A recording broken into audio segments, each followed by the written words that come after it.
Welcome to Moneyness Market Advisors. Investment is all about value. Investors need to determine the actual or intrinsic value of any asset and compare it with the current market price before taking any buy or sell action. Before jumping to investments, let's understand how to determine the value of any asset. Let's assume Mr. Vijay wants to borrow money for a year at 10% per annum, and unlike this Vijay, he won't fly away but pay your money back. Now, if you wish to earn rupees 10 this year, you will have to lend rupees 100 to Mr. Vijay. Since we expected a return of 10% and the rate of interest was also 10%, it was easier for us to arrive at a loan value of rupees 100. In other words, we can say that to receive rupees 110 interest plus principal in the future, we need to pay rupees 100 today.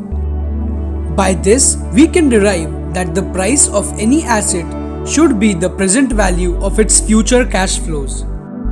In theory, the valuation of any asset depends upon its future cash flows and the returns investors expect. The question here is, how does this work for equity? The tricky part with equity is that every investor has different expectations, which makes it difficult for us to arrive at one stable value. To add to this, expectations change almost instantly, which causes the value of the asset to change at the same pace. This makes equity investments volatile. For a company, future cash flows are its expected profits in the future, and value is simply the value of its equity capital. And unlike debt, there is no fixed maturity for equity shares.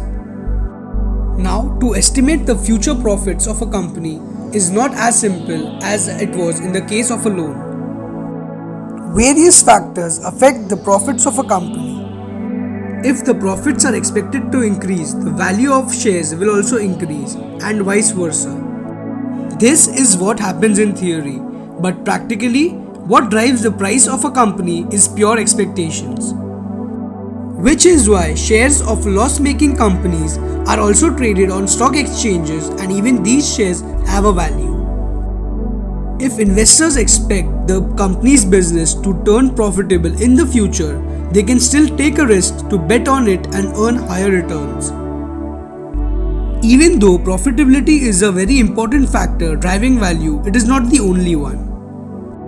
Some of these factors include having a sustainable business model. For example, companies like HUL, Marico and Dabur, who are valued based upon their supply chain and market share of their products. Sometimes companies are even valued for their unique investments in lands or in intellectual property rights. For example, companies like Raymond, RCF and MTNL have huge land banks in prime properties which drive their value.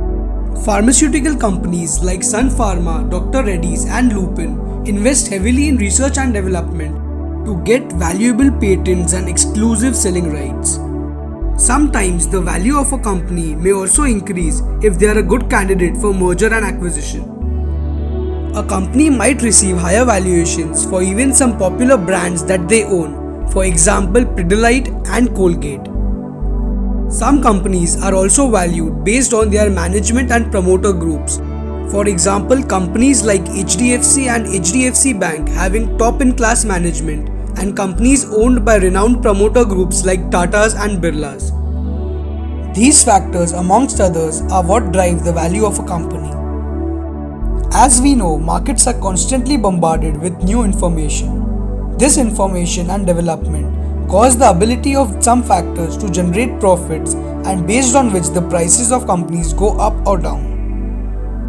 So just as our Mr. Vijay's loan example, the value of any company is the present value of its future expected profits.